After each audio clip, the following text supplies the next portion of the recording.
Hello everyone. Today we will going to discuss about jumping statement. Jumping statement का use unconditionally किसी block या programme सी termination के लिए किया जाता है। जब भी हमें एक पॉइंट से दूसरे पॉइंट पर जंप करना हो तब हम जंपिंग स्टेटमेंट को यूज़ में लाते हैं। ये हमारे कंट्रोल को ट्रांसफ़र करने का काम करता है। हमारे पास में 5 टाइप के जंपिंग स्टेटमेंट अवेलेबल है। फर्स्ट है हमारा ब्रेक स्टेटमेंट, सेकेंड है कंटिन्यू स्टेटमेंट, थर्ड है हमारा गो टू स्टेटमेंट, फोर्थ है हमारा रिटर्न स्टेटमेंट एंड फिफ्थ है हमारा एग्जिट स्टेटमेंट। इनमें से कुछ स्टेटमेंट का यूज़ स्पेसिफिक सेक्शन या फिर ब्लॉक से बाहर आने के लिए किया जाता है, कुछ का यूज़ किसी प्रोग्राम से डायरेक्ट टर्मिनेट करने के लिए किया जाता है, तो कुछ स्टेटमेंट का यूज़ हम किसके लिए करते हैं, किसी स्टेटमेंट को स्किप करने के लिए। देखते हैं कौन सा स्टेटमेंट क्या वर्क करता है। फर्स्ट हम बात करते हैं ब्रेक स्टेटमेंट की। जो हमारा ब्रेक स्टेटमेंट होता है उसका यूज़ ब्रेक हमारे स्विच कीज या फिर लूप के साथ में किया जाता है। 3 टाइप के हमने लूप पढ़े थे, while, do while and for loop. जब भी हमें किसी सेक्शन से बाहर आना होता है तब उस सेक्शन को एंड करने के लिए हम किसका यूज़ करते हैं, ब्रेक स्टेटमेंट का यूज़ करते हैं। स्विच के साथ हम ऑलरेडी ब्रेक स्टेटमेंट को पढ़ चुके हैं। यहाँ पर हम लूप के साथ में ब्रेक स्टेटमेंट को देखते हैं। यहाँ हमने सिंटेक्स लिखा है फॉर के साथ में, देन वाइल के साथ में एंड डू वाइल के साथ में। फॉर के साथ में हमने दिया है, किसका यूज़ किया है, पहले हम लोग देखते हैं ब्रेक स्टेटमेंट को।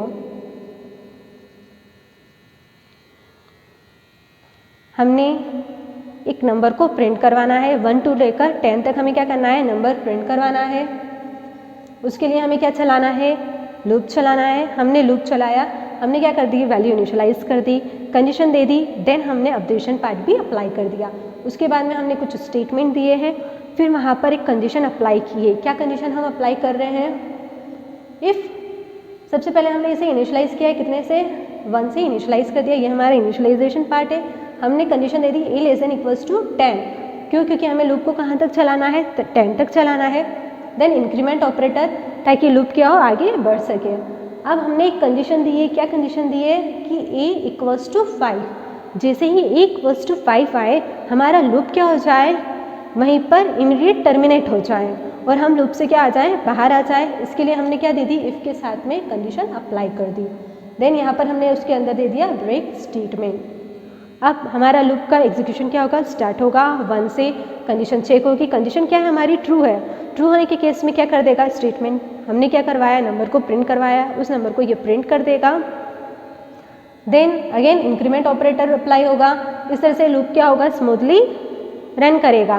बट जैसे ही वो कहाँ पर आएगा, जो हमारा काउंटर वैल्यू है वो 1 से क्या हो जाएगी, 5 हो जाएगी। तब ये क्या कर देगा, a = 5। अब यहाँ पर ये कंडीशन क्या हो रही है, ट्रू हो रही है।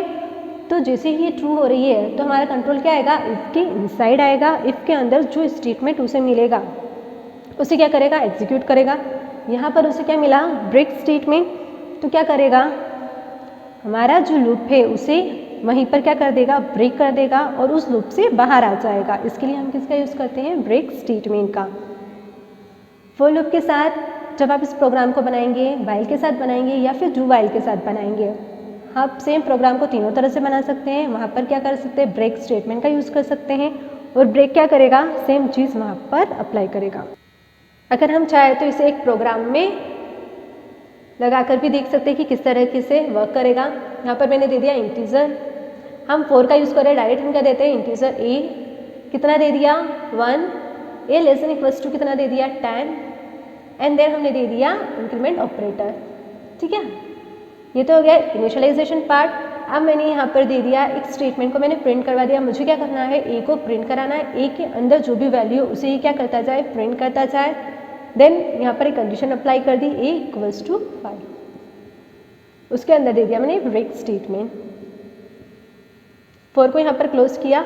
उसके बाद कोई स्टेटमेंट अगर आपको प्रिंट कराना है तो आप वो स्टेटमेंट दे सकते हैं।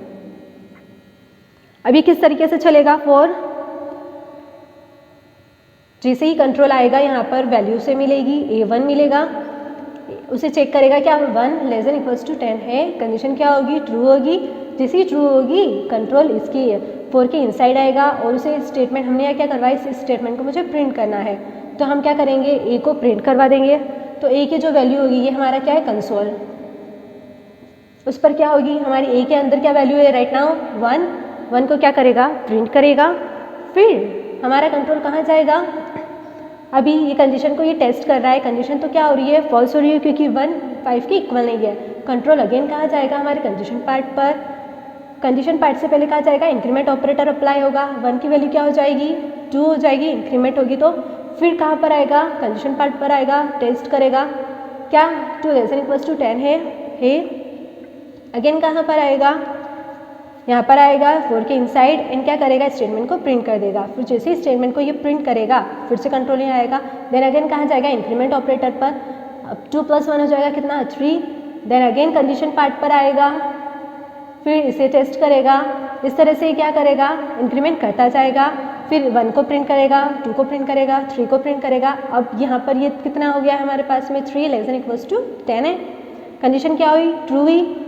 देन यहाँ पर आया, यहाँ पर क्या किया ए की वैल्यू को प्रिंट कर दिया 3 को, फिर से कंडीशन क्या हुई टेस्ट हुई, क्या 3 = 5 है, कंडीशन यहाँ पर क्या हो रही है ये वाली कंडीशन फॉल्स हो रही है।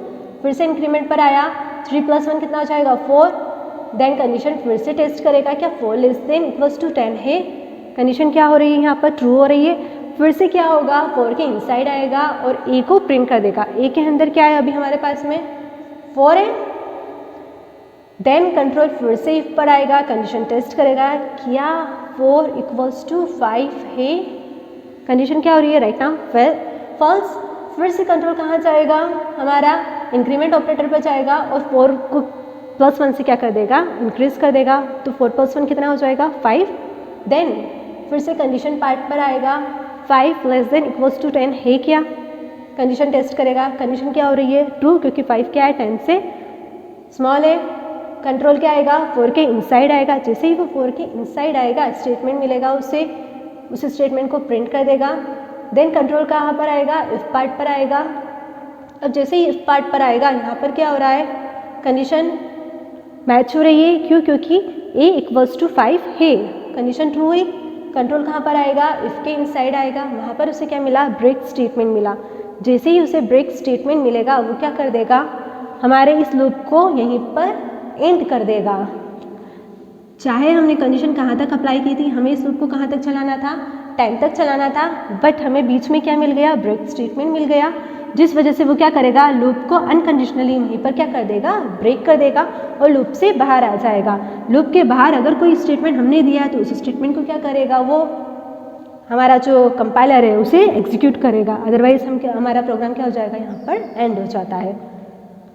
अगर यहाँ पर हम कंटिन्यूस स्टेटमेंट की बात करें कि अगर हमने कंटिन्यूस स्टेटमेंट अप्लाई किया होता तो क्या होता, कंटिन्यूस स्टेटमेंट क्या करता है जो कंडीशन आपने दी है स्पेसिफिक उस कंडीशन के अकर हो जाने पर वो क्या करता है उस कंडीशन को स्किप कर देता है।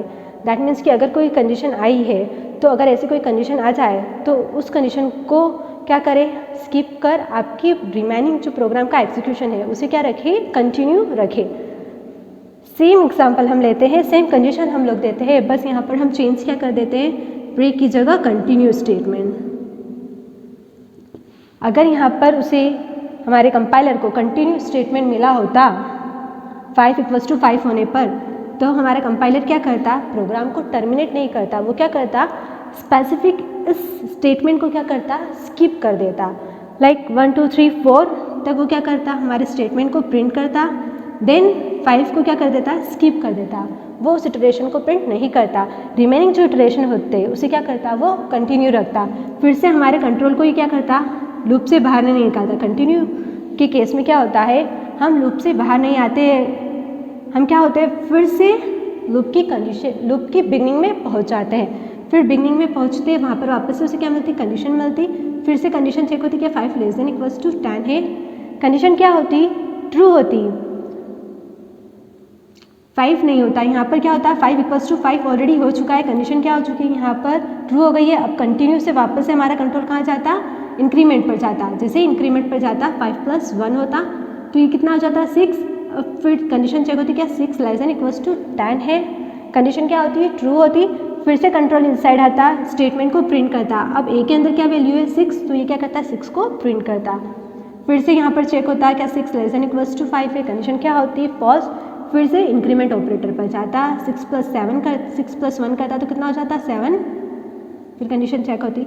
इस तरह से क्या करता 1 2 3 4 6 7 8 9 10। यहाँ पर हमारा जो इटरेशन है वो बीच में से रुका नहीं, हम लोगों ने क्या किया स्पेसिफिक उस स्टेटमेंट को क्या किया स्किप किया और जो हमारा प्रोग्राम का एग्जीक्यूशन था आगे का उसे क्या रखा कंटिन्यू रखा। इस तरह से हमारा कंटिन्यू स्टेटमेंट वर्क करता है। नेक्स्ट हम बात करते हैं गो टू की। तो जो गो टू स्टेटमेंट होता है उसका यूज़ हमारा जो कंट्रोल होता है उसी ट्रांसफ़र करने के लिए किया जाता है। हम गो टू के साथ में किसका यूज़ करते हैं लेवल का। ये हमारा क्या है गो टू स्टेटमेंट, इसके साथ में हम किसका यूज़ करते हैं लेवल का, जो कि क्या होता है यूज़र डिफाइन होता है। गो टू के साथ में हम जो भी लेवल देते हैं जिस पर हमें क्या जाना है हमारे कंट्रोल को ट्रांसफ़र करना है, उस गो टू के साथ में हम क्या देते हैं उस लेवल का नेम दे देते हैं। तो हमारा कंपाइलर क्या करता है हमारे काउंटर को डायरेक्टली उस लेवल पर क्या कर देता है ट्रांसफ़र करने का काम करता है। फिर आता है हमारा रिटर्न स्टेटमेंट। रिटर्न स्टेटमेंट का यूज़ किसी भी वैल्यू को रिटर्न करने के लिए किया जाता है। इसका यूज़ हम फंक्शन के इनसाइड करते हैं। जब भी हमें फंक्शन से क्या करनी हो कोई वैल्यू रिटर्न करवानी हो तब हम रिटर्न स्टेटमेंट का यूज़ करते हैं, या फिर हमें क्या करना हो हमारे प्रोग्राम को टर्मिनेट करना हो तब भी हम किसका यूज़ करते हैं रिटर्न स्टेटमेंट का यूज़ करते हैं। फिर आता है हमारा एग्जिट स्टेटमेंट। एग्जिट स्टेटमेंट जो होता है वो हमारे प्रोग्राम को क्या करता है टर्मिनेट कर देता है। इंस्टेंट टर्मिनेशन के लिए हम एग्जिट स्टेटमेंट का यूज़ करते हैं। इस तरह से हमारे जो जंपिंग स्टेटमेंट होते हैं वो वर्क करते हैं। आई होप ये वीडियो आपके लिए यूज़फुल रहा होगा। Thank you so much.